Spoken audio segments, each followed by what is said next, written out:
Assalamualaikum warahmatullahi wabarakatuh.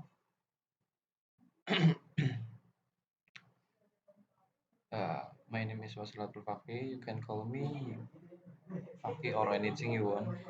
I was born in Cilacap. I'm currently studying first year, graduate student at actually in science, majoring technical informatica at Madasakti University. I love music.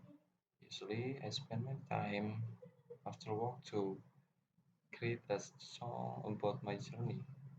My favorite day is weekend because I'm free to do I please and going to with my friends.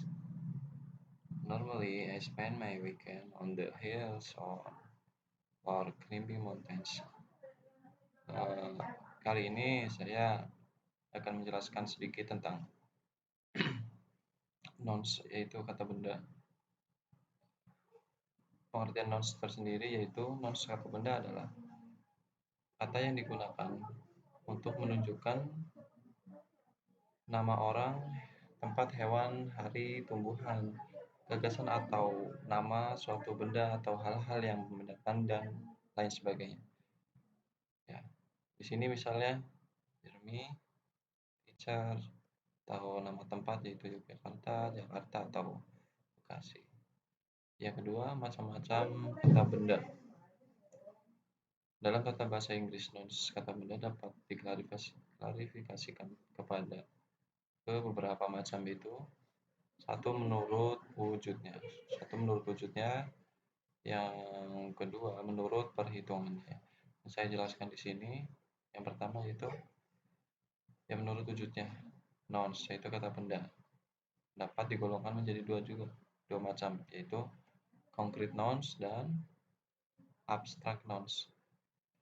Di sini concrete nouns tersendiri yaitu kata benda yang berwujud adalah kata benda yang menunjukkan nama objek apa saja yang mempunyai sifat tertentu yang dapat dilihat, diraba, dipegang, dan dapat dirasakan oleh panca indera kita.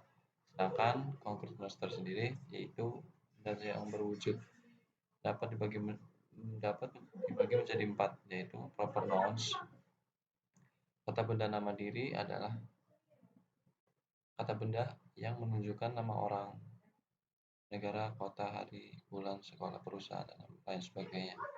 Proper nouns selalu ditulis dengan huruf besar, yaitu pada setiap awal katanya, karena si proper nouns itu berasal dari kata Latin yaitu propertus, yang berarti milik seorang atau milik sesuatu.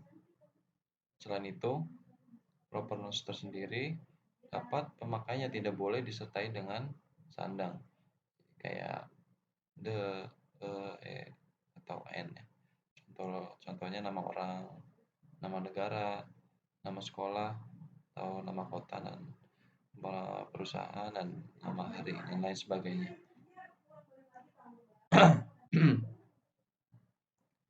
Common nouns, kata benda umum.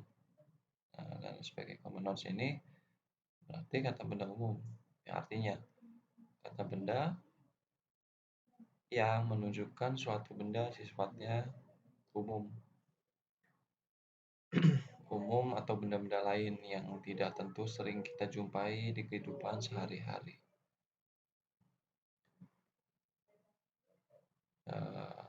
Di sini contohnya buku, teacher, guru, village atau desa, country atau negara, car atau mobil. Nah, di sini collective nouns, kata benda kelompok adalah kata benda yang menunjukkan suatu kelompok, itu kumpulan, kelompok, ya benda tertentu yang merupakan suatu kesatuan yang memiliki arti majemuk. Nah, contohnya flock, sekawanan hewan, tim, atau sekumpulan murid, orang-orang, komite atau panitia, sekumpulan kapal perang, dan lain sebagainya. Nah, di sini yang kedua, di sini ada material nouns, kata benda material. Itu kata benda yang menunjukkan bahan mentahan atau kata benda yang berasal dari pertambangan, dan bahan-bahan baku lainnya. Nah, kata benda ini biasanya dapat dihitung ya seperti ya accountable nouns, tapi hanya dapat diukur, ditakar, atau ditimbang. Contohnya gold, kayak emas, batu, eh, air. Emang air nggak bisa dihitung, cuma bisa digitar ya. Air, pasir, itu terlalu banyak kan kalau dihitung ya. Silver, perak, atau minyak, dan lain sebagainya. Yang kedua, abstract nouns, kata benda yang tak berwujud, yaitu lawan katanya dari proper nouns, ya, benda yang berwujud. Nah, tapi yang abstract nouns ini kata benda yang tak berwujud.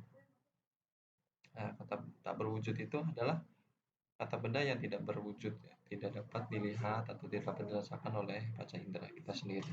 Nah, pada umumnya abstract nouns ini terdiri atas kata kerja yang tidak dapat dihitung, yaitu untable nouns. Contohnya love, acknowledge, hate, friendship, happiness atau kesenangan, wisdom, kebijaksanaan, ya, hardness, dan lain sebagainya. Nah, yang kedua, menurut perhitungannya, ya, kata benda dapat digolongkan menjadi dua, yaitu satu, countable noun, yaitu kata benda yang dapat dihitung. Artinya kata benda yang dapat menunjukkan nama benda atau orang yang jumlahnya dapat dihitung. Contohnya book, car, teacher, mobil. Nah, gitu. Ya, uncountable noun itu kata benda yang dapat dihitung. Nah, adalah kata benda yang menunjukkan nama benda yang dapat dihitung dengan angka. Kalau menghitungnya diperlukan takaran seperti timbangan, meteran, ukuran, dan lain sebagainya. Contohnya kopi, ya, kopi, makanan, milk, money, dan wood, kayu. Mungkin itu saja yang bisa saya sampaikan. Kurang lebihnya mohon maaf. Wassalamualaikum warahmatullahi wabarakatuh.